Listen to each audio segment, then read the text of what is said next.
Welcome back to Good Morning KU on this beautiful Tuesday morning. I'm Madison. And I'm Jacob.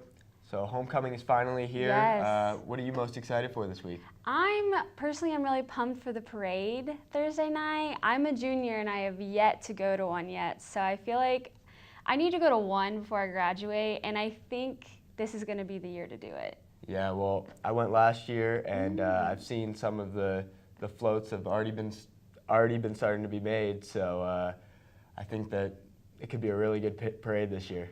Good, good. Yeah, and the weather's going to be really nice too. I think it's going to be pretty clear and pretty cool, especially compared to what we've had for the past few days. So I think it's going to be a really good day for the parade. And so it's homecoming, so after the parade, is it Saturday that we have the game? Yeah, we'll be playing Oklahoma State on Saturday. Awesome. So that should be a really fun game. Yeah. Do you think we have a chance at winning?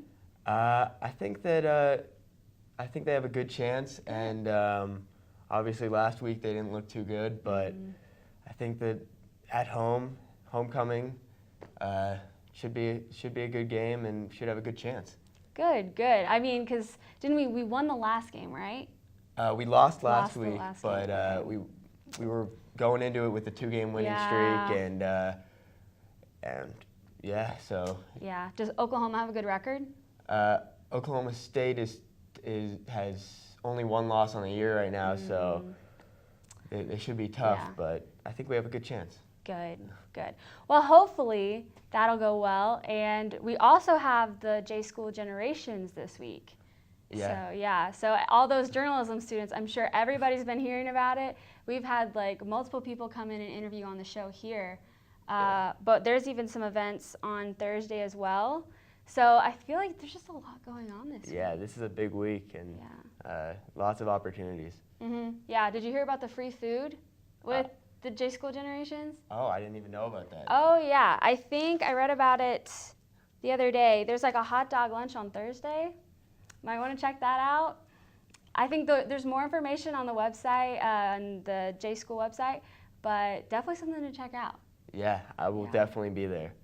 So. Yeah. What do you think about the weather outside right now? I think the weather is looking nice right now. But I'm sure we'll hear more about that later in the show. Definitely there's some more fall weather coming, so I'll talk about more about that during my segment later. But up next, we have an interview with someone from the KU bookstore talking about a new store opening. So we will be back after the break.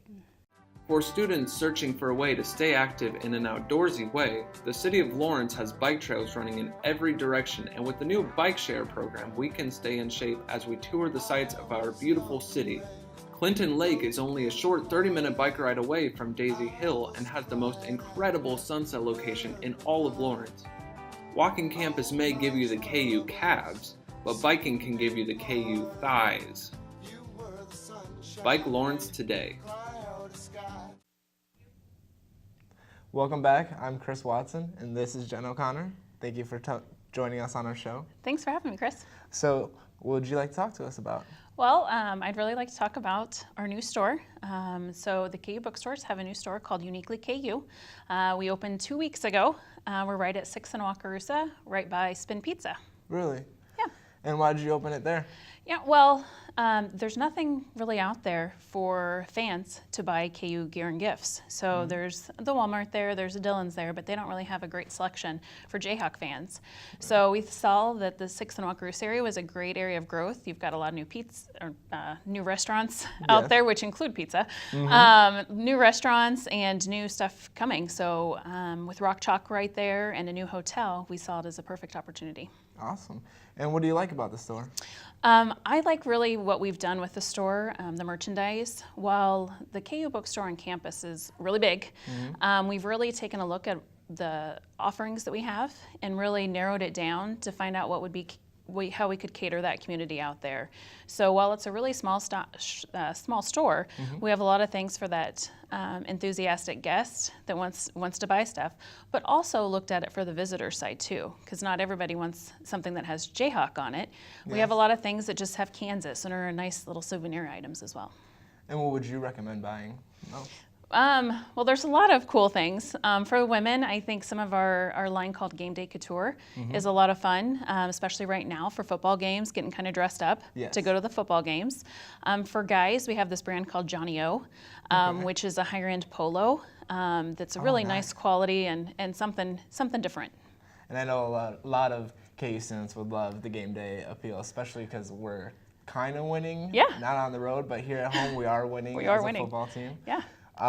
What is a significant part about this new KU bookstore? So we really looked at it as a kind of a gateway to the campus. So 6th and Wakarusa is an area of a lot of growth, and there's nothing really out there to represent KU. With Rock Chalk, there's tons of visitors that are coming in. Excuse me, they're eating at those restaurants, but they don't really have a connection to the campus. So we've brought in pieces of KU history that we have displayed, but we've also brought in brochures about the university. So if I have somebody that's about at that age to go to college, I can pick up some information on how to schedule campus tours and that kind of thing. So it's that really extra step, that gateway to the campus. That's super exciting, and I like the historical piece. It makes it relevant for not only the KU students, but the townies and people who are coming into town. Just get a feel of what KU is like. Yeah, absolutely. The hardest part is that people want to buy the history, so we might have some merchandise coming out of it. Okay. And do you have any promotional things for your merchandise? Yeah, so KU Bookstore runs many promotions throughout the year. First and foremost, all students and faculty get 10% every day off of our gear. So whether they're at the main bookstore or they come out to the 6th and Wakarusa store, they can get 10% off. Really? Plus with football right now, every Tuesday is Crimson and Blue Tuesday. So today, 25% off of all KU gear and gifts. So when we run that promotion all through football season. Okay, so today, 25% off at any bookstore location. That's a steal, guys. Is there anything else you'd like to say? No, I think, the biggest thing is that we want to sell merchandise. We want to be that hub for students and staff and the community to really come and get their merchandise. Everybody doesn't realize that all of those funds stay on campus. So the money that we profit from goes right back to student activities to help keep the cost of fees down for students. And I heard there's a correlation with buying merchandise and the cost of textbooks? Absolutely. The more merchandise we can sell, the lower the textbook price. So lower textbook prices if we buy merchandise, guys. Yes. Well, is there anything you'd like to say to the people? No, I just come and shop, come and look at the new store. There's a lot of cool stuff out there. And then you can eat while you're out there too, which is always good. But thanks for having us on. Thank you for being here. Absolutely. And after this, we'll be back with the news.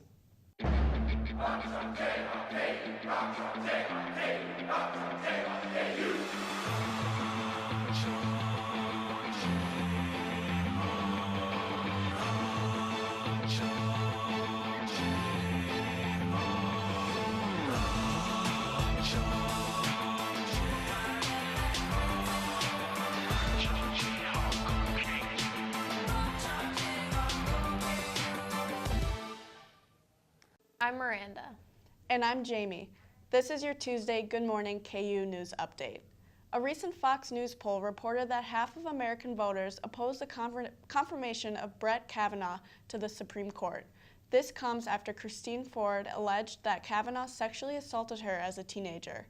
Ford will testify about her allegations on Thursday, while Kavanaugh continues to fight against this and a second allegation. China has sent a warning to the U.S. with regards to the sanctions that the U.S. has put on China's purchase of Russian fighter jets.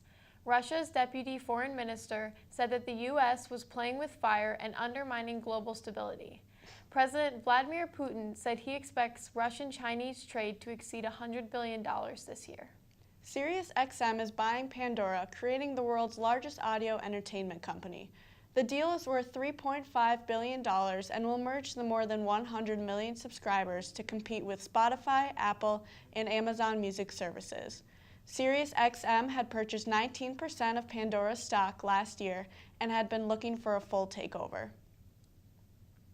Comedian Bill Cosby expects to be sentenced today for 3 counts of aggravated indecent assault for drugging and assaulting a woman in 2004. The 81-year-old has been under house arrest since being convicted in April and now faces up to 10 years in prison. In sports, the KU soccer team lost its first home match this season, falling to Oklahoma State Sunday night at Rock Chalk Park.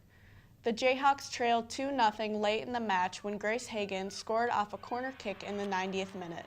KU is now 7-2-2 and will host Iowa State on Saturday night. The volleyball team raised its record to 8-4 with a Big 12 conference win over TCU on Saturday. The Jayhawks dropped the first set before storming back to win the next 3. KU will hit the road this week, traveling to Norman, Oklahoma to take on the Sooners. And that will wrap it up for today's news update. Stay tuned, and after the break, Madison will be here to tell us how long this wonderful weather will last. Where you go to college makes a statement about you. This place will become a part of you, your identity for life.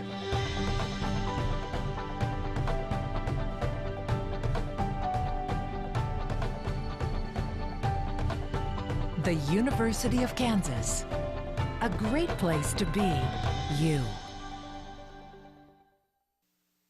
Welcome back. I'm sure if you've been outside today, you have felt the temperatures. It has been nice, and we're going to take a look and see what it's going to keep doing as we move through this week. So today we're going to be seeing some warm and muggy weather. We'll get into that a little bit more here in a minute. Wednesday we're going to see temperatures cool off, and then as we move in later into the week, we're going to see our temperatures slowly increase, but nothing like we've been seeing, probably like high 80s. So today's forecast is going to be interesting. I've been looking at a lot of different things here, and I've come to the conclusion that we might see some rain, we might not see some rain. We're going to see a high of 78, and the thing to watch is as we move into this afternoon and in this evening, we're going to see an increased chance of storms, most likely light rain, not any severe weather, but you're going to want to keep an eye on it as you're moving through your day and making plans for the evening. We don't have a lot of wind right now, and that wind's really not going to pick up anymore. We will see our winds change though. So like I said, our high today is going to be 78, and we'll see that around 2 or 3 this afternoon. Then as we get into this evening, look, at 6, we're already at 67 degrees. So we have this cold front moving through this afternoon. So you're going to make sure you're in layers and make sure you have a sweatshirt, because by the time we get into 9 tonight, we're going to be 69. So we're going to see those winds shift from the south to the north, and that's kind of what's bringing this change in temperature about. So tomorrow, we're seeing the evidence of that. Our high is going to be 67. It's going to be partly cloudy, so it's going to be a lot better than today. I know there's been a lot of clouds out this morning. It's probably not going to change as we move through the day. And we're going to see our winds also pick up to about 5 to 10 miles per hour, and we're not going to see any chance of rain. And into our extended forecast. So we've already talked about Wednesday. Now let's talk about Thursday. It's going to be beautiful, mostly sunny, but as you can see, we're going from 67 to 74. And then into Friday, so if you're headed out to late night in the fog, you're going to want to pay attention to the weather, because there are going to be some storms likely. That's going to be our next chance for any sort of severe weather, any sort of change in weather, period. It's probably not super likely to cause any problems, but you're going to want to keep an eye on it as things progress. And then into Saturday will be our next chance for weather. Again, not super likely. Keep an eye on it. And then we're going to see our temperatures continue to increase as we move through the week. So Sunday, 77, Monday, 79, Tuesday, 79. And that's what the weather's going to look like for the week. We're going to see temperatures slowly increase, and then we'll see what happens next. Thank you so much for joining us. We'll be back again this time next week. Bye.